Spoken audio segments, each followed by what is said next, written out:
ലോക്സഭാ തെരഞ്ഞെടുപ്പ് പ്രഖ്യാപനത്തിന് മണിക്കൂറുകൾ മാത്രം.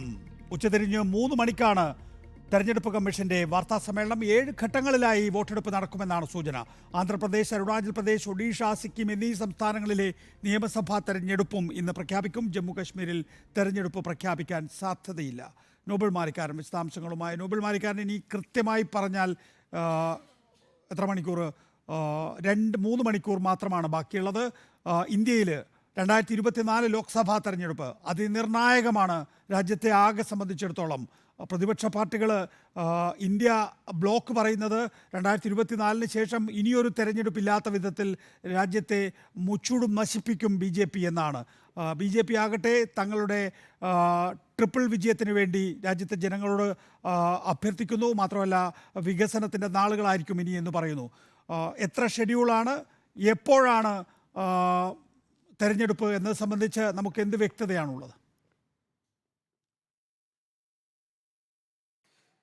നികേഷ്, ലോക്സഭാ തെരഞ്ഞെടുപ്പിന്റെ പ്രഖ്യാപനം ഇന്ന് വൈകിട്ട് 3 മണിക്ക് ഉണ്ടാകും. ലോക്സഭാ തെരഞ്ഞെടുപ്പുമായി ബന്ധപ്പെട്ട ഷെഡ്യൂളുകളടക്കം കൃത്യമായി തന്നെ ഇന്നിപ്പോൾ അറിയാൻ കഴിയും. ഏറ്റവും ആകാംക്ഷ കേരളം അടക്കമുള്ള സംസ്ഥാനങ്ങളിൽ എപ്പോൾ തെരഞ്ഞെടുപ്പ് നടക്കും എന്നുള്ളതാണ്. എത്ര ഘട്ടമായാണ് തെരഞ്ഞെടുപ്പ് എന്നതിലും ആകാംക്ഷയുണ്ട്. പ്രത്യേകിച്ച് 2019 നമ്മൾ നോക്കുകയാണെങ്കിൽ 7 ഘട്ടമായിരുന്നു തെരഞ്ഞെടുപ്പ് നടന്നത്. പക്ഷേ ഈ വർഷത്തേക്ക് എത്തുമ്പോൾ തെരഞ്ഞെടുപ്പ് 8 ഘട്ടം വരെ ആക്കണം എന്ന ആവശ്യം CRPF ഉൾപ്പെടെയുള്ള ചില ഏജൻസികൾ മുന്നോട്ട് വെച്ചിട്ടുണ്ട്. കാരണം സുരക്ഷ ഉൾപ്പെടെയുള്ള കാര്യങ്ങൾ വിലയിരുത്തുന്നതിനും അതുമായി ബന്ധപ്പെട്ട് സുരക്ഷാ വിന്യാസം നടത്തുന്നതിനുമൊക്കെ അല്പം സമയം വേണം എന്ന നിലപാട് അവർക്കുണ്ട്. അതുകൊണ്ട് ഒരുപക്ഷേ ഘട്ടം കൂടാനുള്ള സാധ്യത ഉണ്ടോ എന്നാണ് പ്രധാനപ്പെട്ട കാര്യം. എന്താണെങ്കിലും ഏപ്രിൽ ആരംഭിച്ച് മെയ്യിൽ അവസാനിക്കുന്ന രീതിയിലായിരിക്കും ഈ ഒരു പ്രഖ്യാപനം വരിക എന്നാണ് നമ്മൾ പ്രതീക്ഷിക്കുന്നത്. അതോടൊപ്പം തന്നെ ഇന്നിപ്പോൾ പ്രഖ്യാപിച്ചു കഴിഞ്ഞാൽ മാതൃകാ പെരുമാറ്റച്ചട്ടം നിലയിൽ വരികയും ചെയ്യും. അതോടൊപ്പം തന്നെ കേരളം ഉൾപ്പെടെ ഒരുപക്ഷേ ഈ വിഷു അടക്കമുള്ള ആഘോഷങ്ങളൊക്കെ കേരളത്തിൽ നടക്കാനുണ്ട്. അതുകൊണ്ട് ഈ ആഘോഷങ്ങളും അതോടൊപ്പം തന്നെ ഈ വിദ്യാഭ്യാസ സ്ഥാപനം പ്രത്യേകിച്ച് പരീക്ഷകൾ അടക്കമുള്ള കാര്യങ്ങളൊക്കെ പരിഗണിച്ചുകൊണ്ടായിരിക്കും ഈ ഒരു ഷെഡ്യൂൾ വരിക എന്നത് ഉറപ്പാണ്. അതുകൊണ്ട് തന്നെ ഒരുപക്ഷേ ഏപ്രിൽ പകുതിയോടെ അല്ലെങ്കിൽ ഏപ്രിൽ അവസാനത്തോടെയൊക്കെ ആയിരിക്കും ഈ തെരഞ്ഞെടുപ്പ് കേരളത്തിൽ വരാൻ സാധ്യത എന്നാണ് വിലയിരുത്തപ്പെടുന്നത്. അതോടൊപ്പം തന്നെ ചില സംസ്ഥാനങ്ങൾ പ്രത്യേകിച്ച് അരുണാചൽ പ്രദേശ്,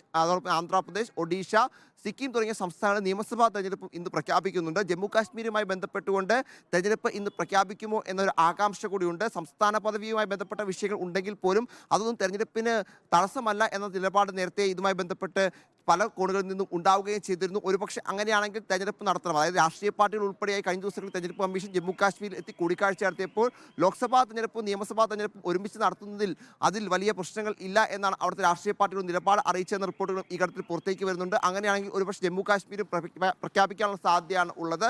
എന്താണെങ്കിലും ലോക്സഭാ തെരഞ്ഞെടുപ്പ് ഇന്നിപ്പോൾ 3 മണിക്ക് പ്രഖ്യാപിക്കുമ്പോൾ പ്രധാനമായും ഈ സംസ്ഥാനങ്ങളിലെ സാഹചര്യം ഉൾപ്പെടെ കൃത്യമായി വിശകലനം തെരഞ്ഞെടുപ്പ് കമ്മീഷൻ ചെയ്തിരുന്നു. കാരണം കഴിഞ്ഞ ദിവസങ്ങളിലൊക്കെ സംസ്ഥാനങ്ങൾ എത്തിക്കൊണ്ട് അവിടുത്തെ സാഹചര്യം വിശകലനം ചെയ്യും. അവിടുത്തെ ഉദ്യോഗസ്ഥർ ഉൾപ്പെടെ കൂടിക്കാഴ്ചയൊക്കെ തെരഞ്ഞെടുപ്പ് കമ്മീഷൻ നടത്തിയ അതിൻ്റെ റിപ്പോർട്ടിൻ്റെ അടിസ്ഥാനത്തിൽ തന്നെയാണ് ഇന്നിപ്പോൾ തെരഞ്ഞെടുപ്പ് പ്രഖ്യാപിക്കാൻ പോകുന്നത്. നിലവിലത്തെ സാഹചര്യത്തിൽ കേരളം ഒറ്റഘട്ടമായി തന്നെയായിരിക്കും തെരഞ്ഞെടുപ്പ് കേരളത്തിൽ. അതോടൊപ്പം തന്നെ മറ്റ് സംസ്ഥാനങ്ങൾ പ്രത്യേകിച്ച് ഈ പശ്ചിമ ബംഗാൾ അടക്കമുള്ള സംസ്ഥാനങ്ങളിൽ 42 ലോക്സഭാ മണ്ഡലങ്ങളുള്ള സംസ്ഥാനമാണ്. അവിടെയൊക്കെ ഒറ്റഘട്ടമായി തെരഞ്ഞെടുപ്പ് നടത്തണമെന്ന ആവശ്യം ഈ പശ്ചിമ ബംഗാളിൽ തൃണമൂൽ കോൺഗ്രസ് അടക്കമുള്ള പാർട്ടികൾ മുന്നോട്ട് വയ്ക്കുകയും ചെയ്യുന്നുണ്ട്. എന്താണെങ്കിലും 3 മണിക്ക് ഇതിൻ്റെ ഒരു കൃത്യമായ ചിത്രം നമുക്ക് ലഭിക്കാൻ കിട്ടും. 3 മണിക്കാണ് വിഗ്യാൻ ഭവനിൽ വാർത്താ സമ്മേളനം നിശ്ചയിച്ചിരിക്കുന്നത്. നോബൽ മാരിക്കാരനാണ് വിശദാംശങ്ങൾ നൽകുന്നത്. 3 മണിക്കാണ് വാർത്താ സമ്മേളനം. വളരെ കുറച്ച് മണിക്കൂറുകൾ മാത്രമാണ് ഇനി ബാക്കിയുള്ളത്. കേരളത്തിലെയും രാജ്യത്താകമാനമുള്ള തെരഞ്ഞെടുപ്പ് തീയതിയും വോട്ടെണ്ണൽ തീയതിയും അറിയാൻ 4 സംസ്ഥാനങ്ങളിലേക്കും നിയമസഭാ തെരഞ്ഞെടുപ്പ് നടക്കുന്നുണ്ട്.